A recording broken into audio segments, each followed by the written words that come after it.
comment économiser un maximum d'argent lorsqu'on construit soi-même ou qu'on rénove soi-même sa maison. Vous l'avez vu dans la précédente vidéo, j'ai moi-même auto-construit ma serre, mais il y a eu quelques nuances qui m'ont permis de vraiment me protéger et c'est de ça dont on va parler dans cette vidéo. Au début de la semaine, un ami m'a appelé pour que je vienne lui donner un coup de main sur son chantier. En général, j'aime bien participer à ce genre de chantier. D'abord parce que ça permet de créer une amitié de long terme, mais aussi parce que ça me permet de pas juste faire du conseil thermique derrière un ordinateur, mais bien d'être présent sur les chantiers et de voir étape par étape les points clés. C'est toujours bien de vraiment mettre les mains dans le cambouis. À la base, il m'a demandé de venir pour 2 heures, mais tout s'est pas passé comme prévu. On est passé de ça à ça. Je me suis dit que c'était l'occasion de vous faire une petite vidéo pour débriefer des erreurs courantes qui pouvaient arriver lorsque vous allez vous-même faire vos travaux. Alors sur le papier, cette étape semblait plutôt simple. L'idée c'était de prendre les poutrelles et de venir les disposer pour qu'on puisse faire une dalle. Le seul inconvénient qu'on peut avoir, a priori, c'est que les poutrelles sont assez lourdes. Donc forcément, à deux, c'est quand même beaucoup plus sympa. On est sur une section qui sont entre 4 et 5 mètres, donc qui font entre 60 et 80 kilos.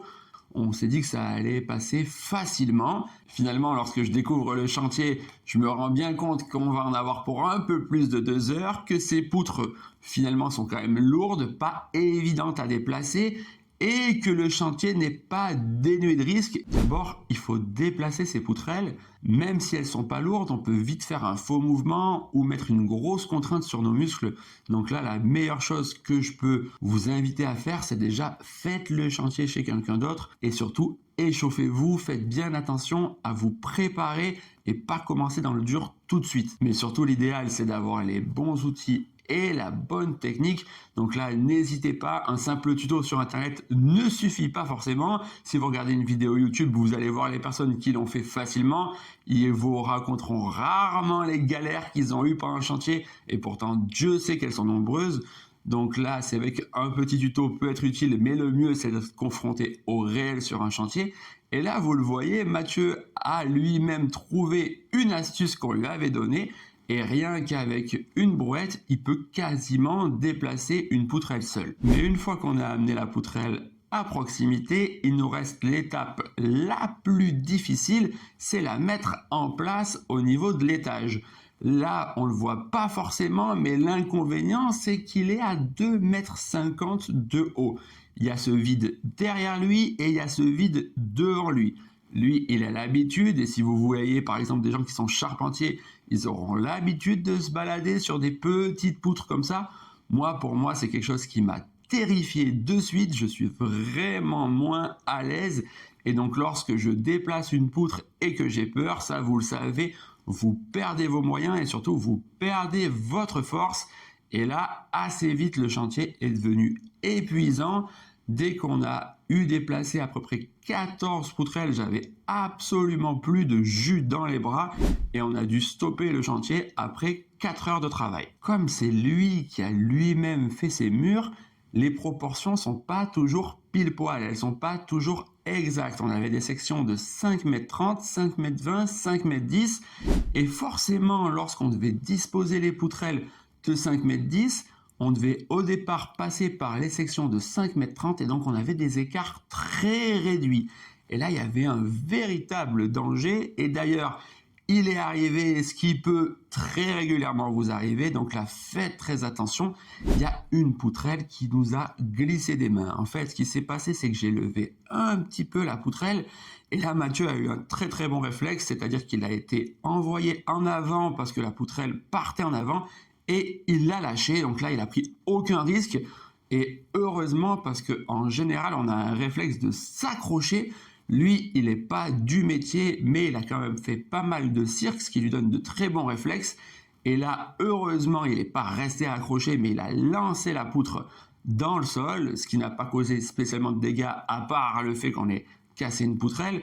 Mais heureusement il n'est pas tombé parce qu'on est sur des poutrelles quand même qui ont des tores à béton au bout. Et on peut très facilement se planter ces tores à béton dans le ventre. Et là, autant vous dire qu'on est en campagne, le temps que les secours arrivent, il y a vraiment un gros risque vital. Pareil, lorsque vous allez utiliser des outils qui coupent, faites très attention lorsqu'on n'est pas professionnel. Et même lorsqu'on l'est, il peut très très vite nous arriver des misères. Donc là, c'est la plus grande recommandation que je peux vous faire. Faites très attention, soyez bien concentrés, faites très attention, n'allez pas sur le chantier si vous êtes fatigué, n'allez pas sur le chantier si vous êtes perturbé par des choses qui vous trottent dans la tête. Vous devez être absolument concentré, respectez les règles de sécurité, formez-vous avant et faites très attention parce que ça peut très vite déraper. Il faut bien s'imaginer qu'on est dans des périodes où on signe des chèques à très gros enjeux, où on dort peu, où on est extrêmement fatigué, où on peut être sollicité soit par peut-être des nuits d'enfants qui dorment mal, soit aussi par une vie de couple qui n'est pas toujours évidente, tout simplement parce que les temps de travaux s'éternisent. Là aussi, c'est une erreur qui arrive très souvent, c'est-à-dire qu'on était parti sur un temps de travail. Là, la maison devait être construite hors d'eau, hors d'air en 2 ans et finalement, vous vous en rendez compte quand vous regardez le chantier qu'en 2 ans, on n'a pas coulé la seconde dalle, il manque encore un étage, toute l'ossature bois. Donc là, c'est quelque chose qui arrive régulièrement. Les coûts du chantier augmentent, les délais augmentent. Et donc franchement, il faut avoir l'esprit libre. Et le meilleur conseil que je peux vous donner, c'est profiter de tout ce temps. Quand vous avez fini la journée, il y a vraiment une énorme fierté à voir toutes les étapes que vous avez fait. Mais attention, ça peut vraiment très rapidement virer au drame si vous n'êtes pas bien formé. Donc là, prenez le temps, surtout prenez le temps et profitez du chemin. Ce chemin, ça doit être un moment agréable et on ne doit pas forcément être concentré à 100% sur comment sera faite la maison à la fin, mais plutôt sur le chantier au jour le jour. Où est-ce que vous en êtes et ce que vous devez accomplir aujourd'hui. Alors heureusement ici, pas de dégâts corporels, juste des dégâts matériels. Mais imaginez ce qu'on aurait pu faire si on avait été avec un professionnel. Imaginez le temps gagné et surtout la prise de risque en moins si on avait eu par exemple un palan ou les bons outils. Donc ça, c'est le meilleur conseil que je peux vous donner, c'est entourez-vous de professionnels compétents et surtout de professionnels qui ont les bons outils. Sinon, fournissez-vous ces outils et apprenez vous-même à bien les utiliser. Franchement, vous vous mettrez en sécurité et vous gagnerez énormément de temps. Ce chantier qui était parti pour être juste à la base de 2 heures aura pris 3 jours. Il faut s'imaginer qu'un professionnel aurait sûrement mis lui 2 heures. Donc finalement, c'était des fausses économies. Et si vous voulez économiser un maximum, moi ce que j'ai fait pour ma serre et ce que je ferai encore pour les prochains bâtiments, c'est de m'entourer de professionnels qui veulent bien que je travaille avec eux et qui ont les bons outils. Comme ça, j'arrive plus tôt, je leur prépare le chantier, je les aide sur le chantier, ce qui leur évite de venir en trop grand nombre.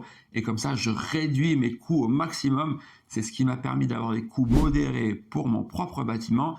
Et d'ailleurs, si vous voulez en savoir plus sur ce bâtiment, je vous propose de cliquer ici maintenant.